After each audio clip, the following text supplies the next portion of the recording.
induru. Yongeyeho ati nk'uko rero mutahindutse muri za ngabo z'intare ntabwo ndahinduka nanjye. Ikiza cyabyo rero intare zibyara intare. Ubu dufite intare ntoya zibyiruka abakobwa n'abahungu. Dukomereza aho ntituzahindure umuco, ntituzahindure kuba intare. Intare ikomeza kuba intare. I Rusizi ejo kuwa gatanu jondanye uyu mukandida wa RPF Inkotanyi Paul Kagame yababwiye ko abafitiye nta kizabananira ndetse ko nta wagira ubwoba bwo guhangana n'ibiri imbere. Ati waguhaye inka n'uyu gusezeranya wakwirahira nde? Nta wirahira uwamusezeranyije inka ahubwo wirahira uwayikugabiye. Yababwiye ko RPF Inkotanyi yagabiye abanyarwanda kandi abanyarwanda nabo bazayitura. Ati kijondaniye. Ati mwakoze cyane itariki 15 z'ukwezi kuza ntabwo ari kera n'ejo bundi. Icyo gikorwa muzacyuzuze neza ari abirusizi abanyamasheke abo Rwanda bose twikomereza amajyambere ubumwe umutekano hanyuma abanzi baganye.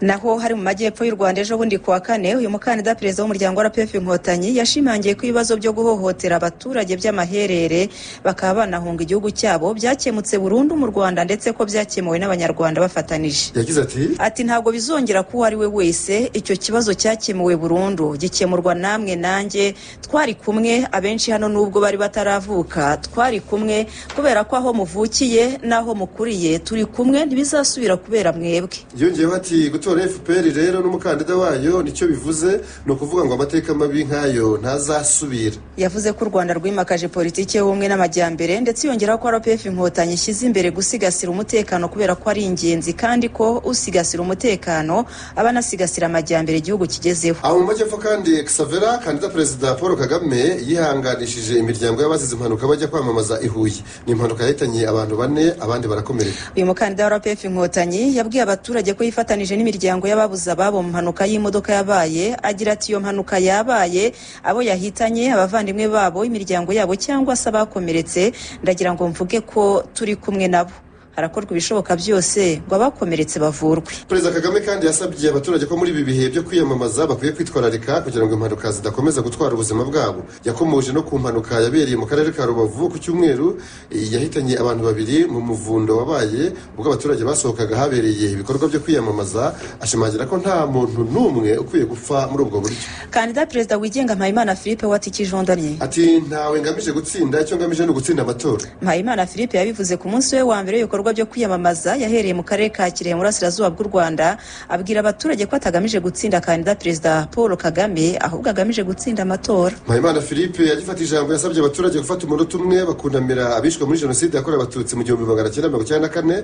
Uyu munota ukirangira yakomeje ashimira inkotanyi zayihagaritse zikabohora abanyarwanda ubu hakaba hari umutekano. Kandida perezida Mpayimana yabwiye abaturage bari baje kumva imigabo n'imigambi ye ko ikimugenza muri aya matora atari uguhangana na Paul Kagame ahubwo yifuza gutsinda amatora. Ati ntabwo ngamije gutsinda Kagame oya ndashaka gutsinda amatora. Burya iyo turi mu kibuga tuba tuzi buri wese ubuhanga bwe. Yakomeje abwira abaturage ingamba 50 zizamufasha guteza imbere igihugu naramuka atowe. Izo ngamba zirimo kuba azicara agasesengura neza inzego z'umurengera zikora ibintu bimwe zashyizweho akazigabanya mu rwego rwo kugabanya ingengo y'imari ihagendera. Mu buhinzi yavuze ko azagabanya uburyo hubakwa inzu ku bwinshi abaturage bakabanza gushyira imbere ubuhinzi aho gushyira imbere kubaka. Yavuze ko azongera ibiribwa ku isahane ya buri munyarwanda ateza imbere umusaruro w'ubworozi kurushaho. Yavuze kandi ko yifuza ko ambasade zaba urwego rw'ubuyobozi rufasha abanyarwanda mu mahanga rukajya rubihuriro bunguraniraho ibitekerezo ku buryo bifasha gutanga umusanzu ku gihugu cyabo. Mpayimana yavuze ko azongera umubare w'imirimo wahereye ku bukomisiyoneri bukozwe kinyamwuga. Yavuze kongera kandi ubukerarugendo akagabanya inyungu z'amabanki.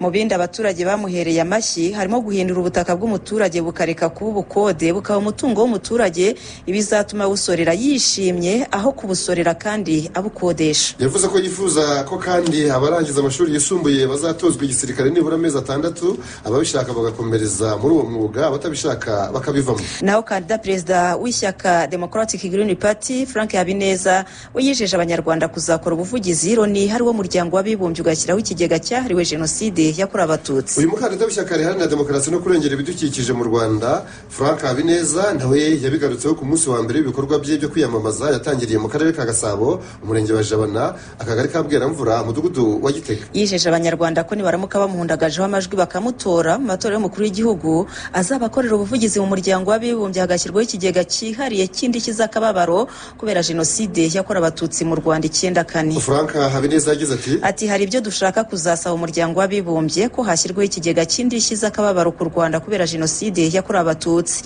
Mwese murabizi koroni n'ibindi bihugu mpuzamahanga hari uruhare byagize, ariko hakaba hari n'abandi bakatiwe mu rukiko mpuzamahanga mpanabyaha rwarashyiriweho u Rwanda ariko ntihashyirweho uburyo hatangwa indishyi. Uyu mukandida uri kwiyamamaza ku mwanya w'umukuru w'igihugu ku nshuro ye ya kabiri yakomeje agira ati none koroni yashyizeho ikigega cyo gufasha Israeli, ubu na Amerika buri mwaka ikaba ishyiraho ingengo y'imari yihariye itanga kuri Israeli ndetse n'Ubudage bukagira amafaranga bwohereza muri iki gihugu. Natwe rero twifuza koroni biciye mu kanama gashinzwe umutekano ku isi hashyirwaho ikigega Genocide Special Fund for Rwanda. Yavuze ko ayo mafaranga aramutse ahawe u Rwanda ngo rwazajya ruyifashisha mu bikorwa binyuranye birimo kubaka ibikorwa remezo binyuranye birimo imihanda, ibitaro n'ibindi. Jean Daniel Frank Habineza yagarutse kuri byinshi yasezeranije abanyarwanda ubwo yiyamamarizaga ku mwanya nk'uyu muri 2017 bikaba byaragezweho nubwo atigeze agira amahirwe yo gutorwa. Yagaragaje ko mu migabo n'imigambi y'ishyaka Green Party harimo gukuraho imisoro y'ubutaka burundu, gahunda yo kwihaza mu biribwa ku buryo buri munyarwanda wese azajya arya inshuro 3 ku munsi, ndetse no guteza imbere urwego rw'ubuhinzi ari nako hanagabanywa ingano y'ibiribwa bitumizwa mu mahanga. Yagaragaje kandi ko bafite gahunda yo gushyiraho umurongo mu mitangire y'ubutabera nyuma yuko hagaragaye ko abantu bafungwa by'agateganyo iminsi 30 ariko bakamaramo umwaka bagifunzwe. Ati birababaje. Frank Habineza yavuze ko iki nikiramuka gikozwe kizatanga n'umusanzu wo kugabanya ubucucike mu magororero.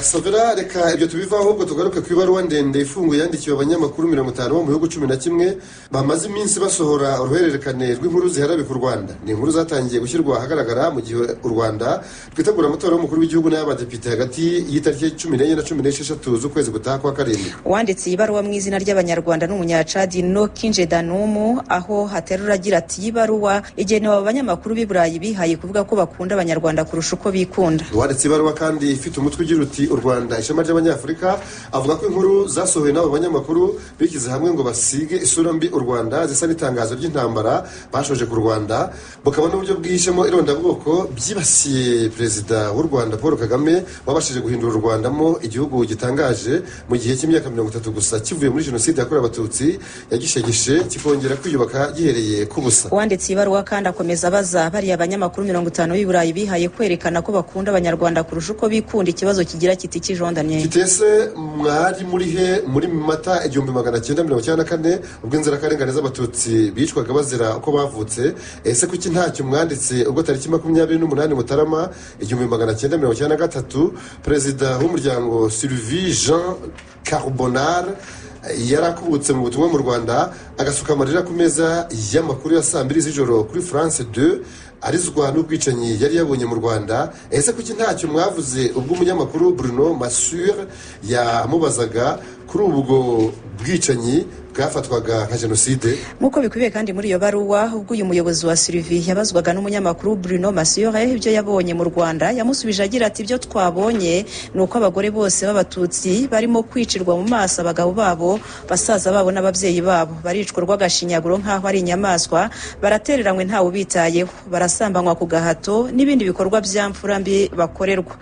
Ndashimangira ko ntacyo turi gukora ngo tubakize, dushobora kugira icyo dukora kandi dukwiye kugira icyo dukora. Uwanditse ibaruwa kandi avuga ko mu gusubiza amaso inyuma kuri ayo mateka ashaririye y'u Rwanda no kwibuka inzirakarengane z'abatutsi bishwe, hibazwa ikibazo kigira kiti ese kuki aba banyamakuru bavuga ko bakunda abanyarwanda kurusha uko bikunda ntacyo bigize bandika ku bijyanye n'ubutegetsi bwa Habyarimana Juvenal n'intagondwa z'abahutu bateguye bakanashyira mu bikorwa jenoside yakorewe abatutsi?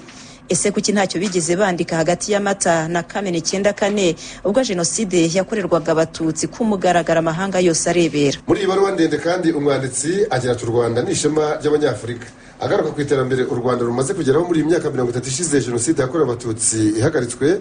Avuga ko ubu u Rwanda ari intangarugero muri Afurika no ku isi yose. Tukiri muri uwo mujyo, perezida wa komisiyo y'igihugu y'amatora Oda Gasinzigwa we yagize ati ntabwo dukora ibyo bashaka. Oda Gasinzigwa yatangaje ko komisiyo y'igihugu y'amatora itazakora ibijyanye n'ibyifuzo by'abanyamahanga bateze iminsi amatora y'umukuru w'igihugu n'abadepite, ahubwo ko izashingira ku mahitamo y'abanyarwanda. Mu kiganiro n'abanyamakuru cyabaye imbere gato y'uko ibikorwa byo kwiyamamaza bitangira mu cyumweru cyumweru gishize perezida wa komisiyo y'igihugu y'amatora Oda Gasinzigwa yavuze ko ubwo iyi komisiyo yateguraga ibikorwa bitandukanye bibanziriza amatora yaganiriye n'abadiplomate bakorera mu Rwanda ibasobanura ko imikorere y'uru rwego ica mu mucyo kandi kwidaheza buri wese wifuza kwiyamamaza. Ataba ambasaderi bari hano mu Rwanda binyuze muri Minisiteri y'Ububanyi n'Amahanga n'Ubutwererane twaraganiriye. Twanakiriye abashyitsi batandukanye baturutse mu bihugu bitandukanye mu miryango mpuzamahanga nka Commonwealth. Dukomeje kuvugana nabo tubasobanurira ibyo dukora mu buryo bunyuze mu mucyo, nta kintu duhisha abantu muri rusange n'abashaka kuba bakandida. Oda Gasinzigwa yakomeje agira ati bamwe mu bantu bifuza ko dukora ibyo bashaka kandi sintekereza ko ari byiza kubera ko nta gihugu bibamo hirya no hino ku isi. Icyo u Rwanda rushaka gishingira ku itegeko nshinga kandi birumvikana. Twebwe nka komisiyo y'igihugu y'amatora ntabwo dukora ibyo dushaka, dukora nk'uko abanyarwanda baba babyemeje hashingiwe ku itegeko nshinga, ku itegeko rigenga amatora n'amabwiriza ngenderwaho byose bikemezwa n'inteko ishinga amategeko. Perezida w'iyi komisiyo yatangaje ko iyi komisiyo izakora inshingano zayo neza mu mucyo ishingiye ku bwigenge bwayo kandi izatangaza ibizava mu matora hashingiwe ku majwi abanyarwanda bazaba bahaye abakandida bose barimo kubagezaho imigabo n'imigambi yabo mu bikorwa byo kwiyamamaza byatangiye tariki 22 z'uku kwezi bikazageza ku ya 13 mu kwezi gutaha kwa Nyakanga. Reka duhindure ingingo Jean Daniel. Mu kinyamakuru Jeune Afrique ejo bundi kuwa kane hasohotsemo inkuru ibaza iti mbese ba Perezida Paul Kagame na Felix Tshisekedi baba bari hafi kongera guhura. Iyi nkuru yanagarutsweho n'ibindi binyamakuru n'ibitangazamakuru binyuranye birimo Mediapart, Anadolu Agence, VOA Afrique n'ibindi, ikabikomeza ivuga ko imishyikirano irimbanije mu rwego rwo gutegura inama izahuza abo bakuru b'ibihugu byombi kugira ngo baganire ku buryo ikibazo cy'intambara mu burasirazuba bwa Kongo cyarangira. Ibyitegurwa ry'uko guhura kwa Perezida Kagame na Tshisekedi byatangajwe kuwa kane w'iki cyumweru na Perezida wa Angola João Lourenço hakaba n'umuhuza muri iki kibazo cya Kongo n'u Rwanda.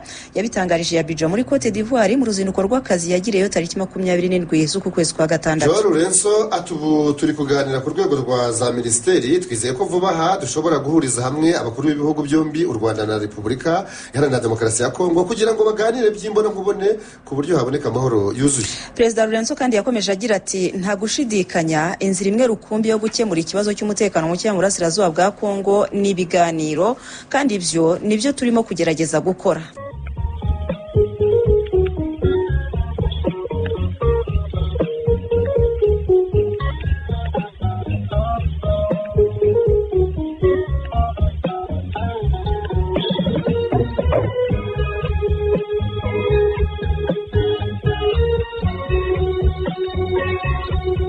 Turacyabasomera ibyasohotse mu nyamakuru n'ibitangazamakuru bitandukanye muri iki cyumweru hanze y'u Rwanda. Reka duhere kuri iyi nkuru y'uko mu mateka ya kane aricyo gikombe cya Afurika cy'ibihugu bigiye kuba ubwa mbere gikinwa mu myaka ibiri, kandi ivugwa aha niyo mu mwaka utaha 2025 aho izakinirwa muri Maroc mu mpera za 2025 no mu ntangiriro za 2026. Iyi nkuru yo muri Africa Sport, Africa News, This African News 24 no muri Arab News itangira yibutsa ko n'ubundi byari byitezwe kwiyikana itaha ya 35 izimurirwa amatariki nyuma y'aho ishyirahamwe ry'umupira w'amaguru ku isi FIFA ritangarije ko igikombe cy'isi cy'amakipe y'amaklub kizakinwa mu mpeshyi y'umwaka utaha. Ibi byaje gutuma kandi mu mpera z'icyumweru gishize mpuzamashyiramwe y'umupira w'amaguru muri Afurika CAF hiterana maze yanzura ko ari ngombwa kwimura kandi 2025 kugira ngo itagongana n'iryo rushanwa rya FIFA ku makipe y'amaklub rigiye kwitabirwa bwa mbere n'amakipe menshi aho agera kuri 32 kuva ku ya 15 Kamena kugeza ku ya 13 Nyakanga 2025 muri Leta Zunze Ubumwe za Amerika. Iyi kandi 2025 nayo yari iteganijwe gukinwa mu mpeshyi y'umwaka utaha, ariko CAF yemera kwigombwa igihe yishyira muri Nyakanga na Kanama uwo mwaka, none nabyo birangiye yimuriwe ku ya 21 Ukuboza 2025 kuzageza ku ya 18 Mutarama umwaka ukurikiyeho wa 2026. Ari naho abantu bahera bavuga ko aribwo bibaye ubwa mbere igikombe cya CAN gikinirwa mu myaka ibiri. Nubwa kabiri kandi Jean Daniel Maroc izaba yakiriye kandi kubera ko iheruka kuyakira mu 1988. Bivuze iki? Bivuze ko hazaba hashize imyaka 37 kugira ngo hisubire gukinirwa aho mu bwami bwa Maroc. Ubusanzwe kandi yatangiranaga n'ukwezi kwa mbere karangirana n'intangiriro z'ukwezi kwa kabiri, uretse kandi guha umwanya igikombe cy'isi mu makipe y'amaklub. Izi mpinduka mu matariki ya kane itaha zizanafasha kwirinda kugongana n'andi marushanwa arimo Ligue yo mu Burayi UEFA Champions League yahawe isura nshya guhera muri uyu mwaka wa 2024. Mwakwibaza muti iyo sura nshya ya Ligue iteye ite se koko Jean Daniel? Nuko umunsi wa gatandatu w'imikino yo mu matsinda y'iyi Ligue tuvuga uzasozwa hagati mu kwezi kwa 12 uyu mwaka, naho umunsi wa karindwi wo mu matsinda utangirana n'itariki ya 21 mu kwezi kwa mbere k'umwaka utaha wa 2025. Kubigena gutyo ngo no kugira ngo bigende bite? Kugira ngo bifashe abakinnyi b'Abanyafrika bakina mu Burayi no muri Ligue yaho kuba baboneka bakajya noneho gukinira ibihugu byabo muri Afrika. Kubera ko iyo sura nshya ya Ligue mu Burayi ariko izaba inameze mu mwaka utaha 2025, byatumye CAF isanga itashyira kane mu ntangiriro z'umwaka utaha ndetse no mu mpeshyi yawo ihitamo kuyishyira mu mpera z'uwo mwaka utaha no mu ntangiriro z'uzakurikiraho 2026. Iyi nkuru ikanzura yibutsa ko iyi kane yo muri Maroc ibaye iya gatatu yikurikiranya mu kwimurirwa igihe cy'amezi menshi nyuma ya kane 2021 yo muri Cameroon yashyizwe muri Mutarama na Gashyantare 2022 bitewe n'icyorezo cya COVID-19. Hakaza na kane 2023 yo muri Cote d'Ivoire yashyizwe muri Mutarama na Gashyantare 2024 n'uyu mwaka turimo bitewe n'imvura nyinshi ibigwa mu mpeshyi yaho muri Cote d'Ivoire. Kuva kandi kane ya 28 yakinirwa mu bihugu bibiri bya Guinea Equatoriale na Gabon muri 2012, impuzamashyirahamwe CAF yakunze guhatirwa guhindura gahunda zayo. Rimwe ari uguhindura amatariki y'irushanwa, ubundi ari uguhindura ku munota wa nyuma igihugu kigomba gutegura iyo kane. Tuve muri ruhago Xavera dukomereze muri Malawi aho umunyarwenya ukomeye Michael Usi yarahiriye kuba vice perezida w'igihugu asimbuye Dr. Saulos Chilima waguye mu mpanuka y'indege mu ntangiriro z'uko kwezi kwa gatandatu, aho yapfanye n'abandi bantu 8 bari kumwe nk'uko byanditswe na BBC News Africa, Lusaka Times, The Herald na Bulawayo 24. Vice perezida mushya wa Malawi bwana Michael Usi afite imyaka 55 y'amavuko. Yizeje iki Jean Daniel? Yizeje ko atazatenguha abanyamalawi cyane cyane wasimbuye yafataga nk'urugero rwo rwiza rwo kwigiraho byinshi muri politiki. Yanashimiye perezida Lazarus Chakwera wamugiriye icyizere akamugira umwungiriza we muri guverinoma y'ubutegetsi busaranganyije. Ishyirwaho ryari ko ntabwo ryavuzweho rumwe Jean Daniel kubera ko hari abanyamalawi banyarukiye ku mbuga nkoranyambaga barandika. Banditse bibaza niba umunyarwenya akuze mu mutwe bihagije ku buryo yajya muri uwo mwanya wa kabiri ukomeye mu gihugu. Abandi bashimagije perezida Chakwera kubashyizeho wari usanzwe n'ubundi ari vice perezida w'ishyaka rya nyakwigendera Chilima, ibyafashwe nko kudatatira igihango kiri hagati y'iryo shyaka n'irya perezida Chakwera riri ku butegetsi. Dr. Usi bahimba manganya kubera ibyo akina bisetsa muri filime asanzwe ari ikimenya bose.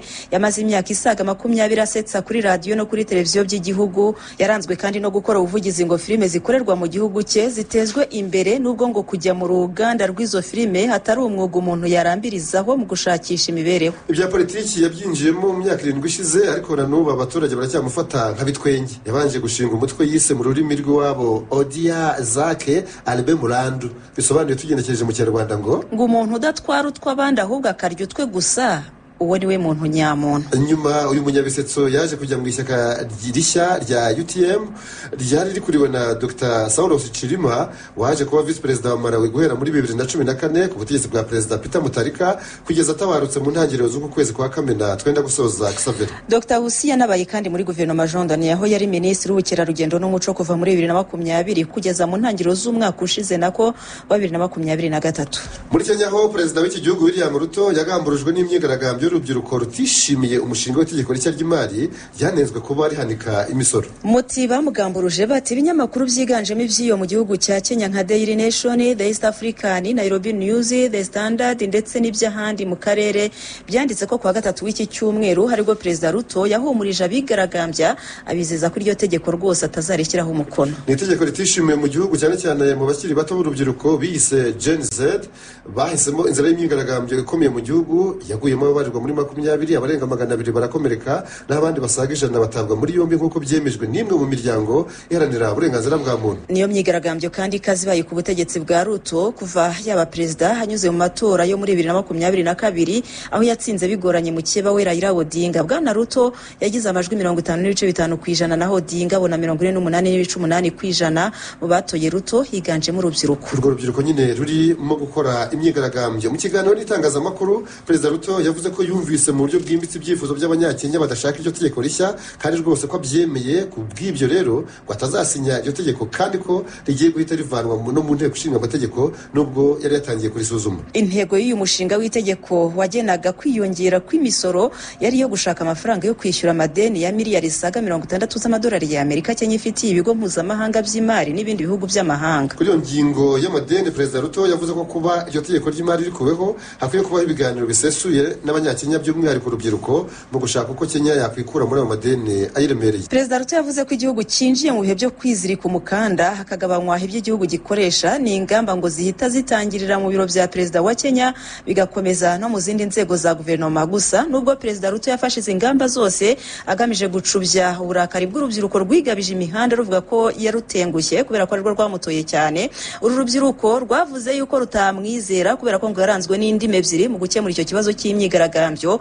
aho ruvuga yuko yabanje kuvuga ko hari abanyabyaha bakwiye guhanwa ubundi agahindukira akavuga yuko ari abana b'igihugu bakwiye gutegwa amatwi. Urubyiruko ruti ntitwamwizera hari yenda kwari kugira ngo acubye uburakari bwacu tuve mu mihanda itegeko risubire mu nteko ritorwe. Ibyo urwo rubyiruko rwise ubuhenda abana. Tukivuga kuri Kenya, icyiciro cya mbere cy'abapolisi b'iki gihugu cyageze Port-au-Prince mu murwa mukuru wa Haiti aho bagiye mu butumwa mpuzamahanga bwo gufasha polisi yaho muri Haiti kugarura amahoro n'umutekano byahungabanyijwe n'udutsiko tw'abagizi ba nabi bagenzura igice kinini cy'igihugu cyane cyane mu murwa mukuru Port-au-Prince. Ibinyamakuru bya Haiti Libre, Washington Post, The Guardian, The East African na The Citizen byanditse ko Minisitiri w'Intebe w'inzibacyuho Haiti Gary Conille yishimiye uko kuhagera kw'abapolisi 400 ba Kenya, avuga ko ibihe bishya bitangiye aho muri Haiti byo kurangiza ubwigomeke bw'ayo mabandi. Kenya yemeye kohereza abapolisi 1000 muri ubwo butumwa yashinzwe kuyobora mu kwezi kwa 10 umwaka ushize n'umuryango w'abibumbye wikuyeho inshingano zo kwitirirwa ubwo butumwa mpuzamahanga. Ibindi bihugu byamaze kwemera kuzifatanya na Kenya n'ibihe Jean Daniel ni Benin, Chad, Bahamas na Bangladesh. Haiti yibasiwe n'ibibazo bya politike ku buryo nta matora yigeze haba muri icyo gihugu guhera muri 2016. Rero harateganywa ko mu gihe cy'umwaka umwe hazaba amatora yo gushyiraho inzego z'ubuyobozi guhera ku mukuru w'igihugu ukagera mu nzego z'ibanze. Ubu rero umutekano muke wugarije iki gihugu watumye abagera ku 600 bahunga ingo zabo. Si ubwa mbere kandi muri Haiti hoherezwa ubutumwa mpuzamahanga kubera ko mu 1994 hagiye bugizwe n'abasirikari 2500 bavuye mu bihugu byo mu gace ka Caraïbe kabarizwamo n'iyo Haiti. Bwari ubutumwa bushyigikiwe na Loni cyangwa se umuryango w'abibumbye. Mu myaka 10 ishize Loni yari hafite ibihumbi 9 bashinzwe kuhagarura amahoro bari bakuriwe n'igihugu cya Brazil yo muri Amerika y'Amajyepfo ndetse n'u Rwanda rwagize uruhare muri ubwo butumwa rwoherezayo abapolisi. Ubu rero biravugwa yuko ubutumwa bushya buyobowe na Kenya buzaba bugizwe n'abantu 3000 biganjemo abapolisi, kandi ni nabwo butumwa bwa mbere Kenya yoherejemo abapolisi hanze y'umugabane wa Afurika, ari nabo babukuriye nyine birumvikana. Urukiko mpuzamahanga mpanabyaha ICC rw'irahe mu Buholande kwa gatatu w'iki cyumweru rwahamije umunyamali Ali Hassani Age Abdulaziz Age Mohamed Age Mahamudu ibyaha by'intambara n'ibyibasiye inyoko muntu byakozwe mu gihe cy'ubutegetsi bw'iterabwoba mu mujyi wa Tumbuktu uherereye mu majyaruguru ya Mali. Ni umujyi washinzwe hagati y'ikinyejana cya 5 n'icya 12 n'abaturage bo mu bwoko bw'abatuarege bawitwa abatagatifu 333 kubera ibituro by'abizeramana b'abayisilamu biwurimo. Kuko byanditswe na France 24, Le Monde, Sahara Reporters, RFI, Africa News na Daily Telegraph, ibi byaha Abdulaziz Ali Hassani w'imyaka 46 y'amavuko ngo yabikoze ubwo yarakuriye polisi ya Kisilamu Hezbollah kuva imitwe y'intagondwa ishamikiye ku mutwe w'iterabwoba wa Al-Qaeda yakwigarurira umujyi wa Tombouctou mu gihe kigera ku mwaka wose uhereye mu ntangiriro za 2012. Ubwo perezida w'urukiko rwa ICC Antoine Kesiambe Mindua yasomaga uyu mwanzuro uregwa Ali Hassani Age Abdulaziz Age Mahamudu yari yicaye mu rukiko nta mususu nubwo arimo guhamwa n'ibyaha by'iyicarubozo n'ubunyamaswa yategetse ko bikorerwa imfungwa cyane cyane abagore n'abakobwa batabwaga muri yombi bagakorerwa ibyamfurambi aho babaga bafungiwe. Muri icyo gihe cyose gikabaka mu mwaka Tombouctou yategekwaga hakurikijwe amategeko akarishye ya Kisilamu bita Sharia. Nyuma yo kumuhamya ibyaha hategerejwe iki Jean Daniel? Hategerejwe kumenya igihano azahabwa n'ubwo abazi by'amategeko mpanabyaha bavuga ko ashobora kuzakatirwa gufungwa burundu, mbese iminsi y'ubuzima bwe asigaje kuri isi ya rurema. Urubanza rwe rwamaze imyaka 4 ruburanishwa uhereye muri Nyakanga 2020. Reka duhindure ingingo. Mu nama yahurije hamwe abagaba bakuru b'ingabo bo muri Afurika na Leta Zunze za Amerika, inama yabereye muri Botswana hanzuruwemo ko iterabwoba ribera muri Afurika rikozwe n'imitwe y'intagondwa riteye icyugazi haba mu burengerazuba bw'isi cyane cyane aho muri Leta Zunze za Amerika n'inshuti zabo z'abanyaburayi. burayi. iyi nkuru yo muri News 24, Global Times, Mail and Guardian na The Herald itangira ivuga ko abayobozi b'inzego za gisirikare n'umutekano muri leta zunze ubumwe za Amerika bahangayikishijwe n'uko umutekano muke ukomeje kurushaho kwiyongera muri Afurika, aho za kudeta ngo zongeye guhabwa intebe. Izi kudeta za gisirikare cyane cyane mu bihugu byo mu burengerazuba bwa Afurika zihutiye kwirukana ingabo z'amahanga muri ibyo bihugu zabereyemo, cyane cyane ingabo z'Ubufaransa n'iza leta zunze ubumwe za Amerika. Leta zunze ubumwe za Amerika zikagaragaza ko byazigizeho ingaruka cyane cyane mu birebana no kubona amakuru y'ubutasi ku mitwe y'intagondwa za Kisilamu. Leta zunze ubumwe za Amerika zinavuga ko zihangayikishijwe n'uko bimwe mu bihugu bya Afurika byahagurukiye kwitabaza abacanshuro b'abanyamahanga, cyane cyane abo mu Burusiya bo mu mutwe wa Wagner. Hagati aho ibihugu bya Afurika byari bihagarariwe muri iyi nama yo muri Botswana byongeye gusaba leta zunze ubumwe za Amerika kurushaho kubifasha mu rugamba bihanganyemo n'izamuka rya hato na hato ry'abakora iterabwoba muri Afurika y'Uburengerazuba, mu kigobe cya Guinea, muri Sahel, mu ihembe rya Afurika no muri Afurika y'Amajyepfo, by'umwihariko muri Mozambique. Reka nabyo tubireke kandi abacamanza bo mu Bufaransa bashyigikiye iby'impapuro zo guta muri yombi perezida wa Syria Bashar al-Assad kubera ibitero byakoreshejwemo intwaro z'ubumara muri 2013. Nk'uko byanditswe n'ibinyamakuru birimo Le Monde, Libération, Le Soir, La Croix, El Watan, Jeune Afrique na L'Express, kuwa gatatu w'iki cyumweru nibwo aba bacamanza bo mu rukiko rw'i Paris bashimangiye ko Assad yagize uruhare mu byaha byibasiye inyokomuntu byakorewe ku butaka bw'igihugu cye abereye perezida wa 17 kuva mu mwaka w'2000. Ibyo bitero byakoreshejwemo intwaro z'ubumara byagabwe nyuma y'imyaka 2 muri Syria hatangiye intambara y'abahagurukiye kurwanya ubutegetsi bwa Bashar al-Assad, intambara yahadutse guhera muri Werurwe 2011. Abanyamategeko bunganira bagizweho ingaruka n'ibyo bitero bishimiye iki cyemezo cy'ubutabera bw'Ubufaransa, bavuga ko ari bwo bwa mbere mu mateka y'ubucamanza urukiko rw'igihugu runaka rutinyuka gukurikirana umukuru w'igihugu runaka ukiri mu mirimo ye. Ibi bikaba bisobanuye ko umukuru w'igihugu runaka aba atagifite ubudahangarwa agenerwa n'inshingano zikomeye aba afite. Ubufaransa rero bukaba bwanditse amateka yo kuba igihugu cya mbere ku isi gitanze impapuro zo guta muri yombi umukuru w'igihugu cy'amahanga ukiri mu kazi, Jean Daniel. Ibitero byakoreshejwemo intwaro z'ubumara byabaye mu kwezi kwa 8 2013 byica abantu bagera kuri 450 mu nkengero z'umurwa mukuru Damas. Inzego z'ubutasi za leta zunze ubumwe za Amerika zo zikavuga ko hapfuye ahubwo abarenga 1000. Iyo ngingo nayo kandi tuyihindure. Ejo muri Iran biriwe mu matora y'umukuru w'igihugu hashakwa aho gusimbura Ibrahim Raisi wapfuye mu kwezi gushize kwa gatanu aguye mu mpanuka ya kajugujugu ubwo ari mu majyaruguru y'igihugu cye. Ibinyamakuru bya Global Times, Gulf News, New York Times na Daily Mail byanditse ko ayo matora yihutishijwe kuko ubundi yari kuba mu mwaka utaha wa 2025.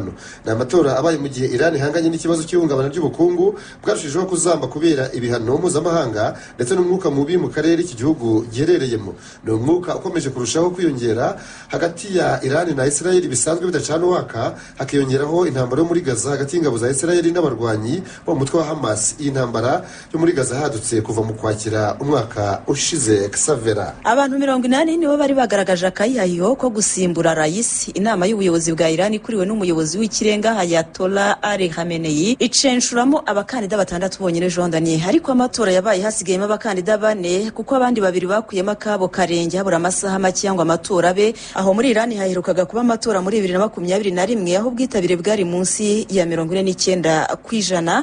Tukiri kuri ingingo y'amatora kandi, Jean Daniel, tubwira abadukurikiye ko kuri uyu wa gatandatu mu gihugu cya Mauritania naho bitabiriye igikorwa cy'amatora y'umukuru w'iki gihugu. Ni amatora hatanamo abakandida 7 barimo na Mohamed Ould Ghazouani usanzwe ayobora iki gihugu. Abaturage babarirwa muri 1,094,000 nibo bujuje ibyangombwa bitabiriye iki gikorwa cy'amatora bahitamo umwe muri abo bakandida 7 uzabayobora muri iyi myaka 5 iri imbere.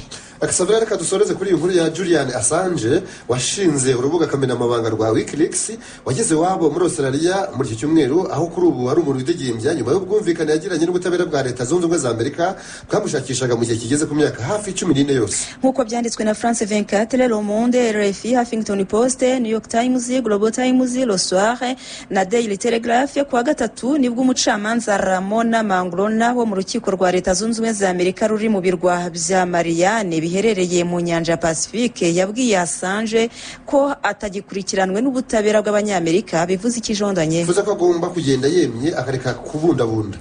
Nawe kandi yahise afata indege imujyana mu gihugu cye cya Australia. umugore we Stella Morris Assange ukomoka ubundi muri Afurika y'Epfo yatangaje ku rubuga rwa Wikileaks ko umugabo we kuri ubu agiye kubanza kuruhuka akongera gutora agatege ariko ko bitazamubuza gukomeza guharanira uburenganzira bwa muntu ko azahora kandi ari ku ruhande rw'abarengana kuko yarasanzwe abikora. Mu masezerano hagati y'ubutabera bwa Leta Zunze Ubumwe za Amerika na Assange harimo ikijondanye, harimo ko yagombaga kuburana yemera icyaha cyo kubona no gushyira ku karubanda amakuru y'ibanga ajyanye n'ubwirinzi bw'igihugu cya Leta Zunze Ubumwe za Amerika, maze ubutabera bukamukatira igifungo cy'amezi 62 ahwanye n'igihe n'ubundi yari amaze afunzwe ariyo minsi 1901 ihwanye n'imyaka 5 Xavier. Iki kibazo cya Julian Assange cyari kimaze imyaka hafi 14 harwana no kutoherezwa muri Leta Zunze Ubumwe za Amerika ngo yisobanure ku kirego cyo gusohora inyandiko z'ibanga ibihumbi birenga 700 guhera muri 2010, inyandiko z'ibanga mu bya gisirikare n'umutekano cyane cyane mu ntambara Leta Zunze Ubumwe za Amerika zarwanye muri Iraq na Afghanistan. Nuko dupfundi iki kiganiro cya none, mwakoze cyane kukibanamo natwe. Njyewe nitwa Nyirarukundo Xavera, nanjye nkaba Jean Daniel Sindayigaya. Nyiteguro myiza y'amatora. Ciao ciao.